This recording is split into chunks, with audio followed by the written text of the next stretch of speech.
अंगूठी से और अपने प्रधानों की अंगूठियों से मुहर लगा दी कि दानियल के विषय में कुछ बदलने ना पाए।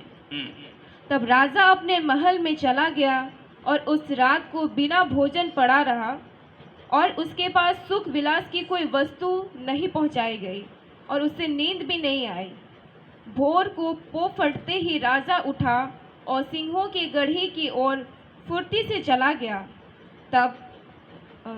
जब राजा गढ़े के निकट आया, तब शोक भरी वाणी से चिल्लाने लगा और दानियल से कहा, हे दानियल, हे जीवित परमेश्वर के दास, क्या तेरा परमेश्वर जिसकी तू नित्य उपासना करता है तुझे सिंहों से बचा सका है? हालेलुया। परमेश्वर की और राजा का मन भी गया। राजा का मन भी किसकी ओर गया? परमेश्वर की ओर। वो मान नहीं रहा है परमेश्वर को, लेकिन फिर भी उसका मन किसकी ओर चला गया? परमेश्वर की ओर। क्यों मैं बोल रहा हूं? रात भर सो नहीं पाया, दानियल को देख नहीं पाया वो जिंदा है कि मुर्दा है, लेकिन पहले वो क्या कर रहा है? चिल्ला करके बोल रहा है, हे दानियल। उसको रिपीट कीजिए तो थोड़ा सा।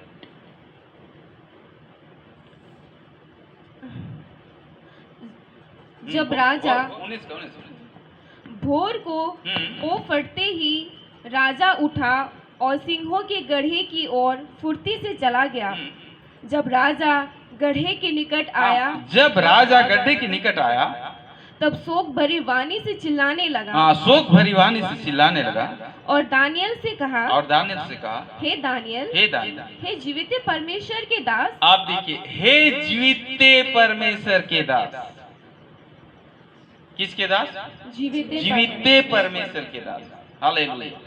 यहाँ पर देखिएगा, जीवित बोल रहा है। क्या? जीवित परमेश्वर का दास। तो इसका क्या मतलब है? राजा भी जान रहा है जो दानियल जिस ईश्वर का उपासना करता है वो कैसा परमेश्वर? जीवित परमेश्वर। हालेलुया। दिख नहीं रहा है, लेकिन जिसका वो उपासना कर रहा है, जिसके पास वो प्रार्थना कर रहा है, वो परमेश्वर कैसा है? जीवित है। क्यों? क्योंकि जब आप इसको कलाम को पढ़ते हैं, जब आप इस वचन को देखते हैं, तो दानियल भी क्या नहीं, परमेश्वर क्या बोलता है? नहीं, हालेलुया। राजा क्या बोलता है? हे क्या बोलते हैं? हे जीवित परमेश्वर, हे जीवित परमेश्वर के क्या? दास। हे जीवित परमेश्वर के दास, क्या तेरा परमेश्वर, क्या तेरा परमेश्वर जिसकी तू नित्य उपासना करता है, जिसकी तू नित्य उपासना करता है, तुझे सिंहों से बचा सका है? क्या वो सिंहों से बचा सका है? बचा सका है? हालेलुया। अब आया इसका क्वेश्चन मार्क। हालेलुया। अब इसका क्वेश्चन मार्क, जिसका तू नित्य उपासना करता है, जिस परमेश्वर का, जीवित परमेश्वर का तू दास है, उसका तू उपासना करता है, जिस पर तेरा भरोसा है, जिस पर तेरा विश्वास है, क्या वो तुझको बचा सका? आगे। तब दानियल ने राजा से कहा, हे राजा, तू युग युग जीवित रहे। मेरे परमेश्वर ने अपना दूत भेजकर सिंहों के मुंह को ऐसा बंद कर रखा कि उन्होंने मेरे कुछ भी हानि नहीं की। इसका कारण यह है कि मैं उसके सामने निर्दोष पाया गया, और हे राजा, तेरे सम्मुख भी मैंने कोई भूल नहीं की। तब राजा ने बहुत आनंदित होकर दानियल को गड्ढे में से निकालने की आज्ञा दी।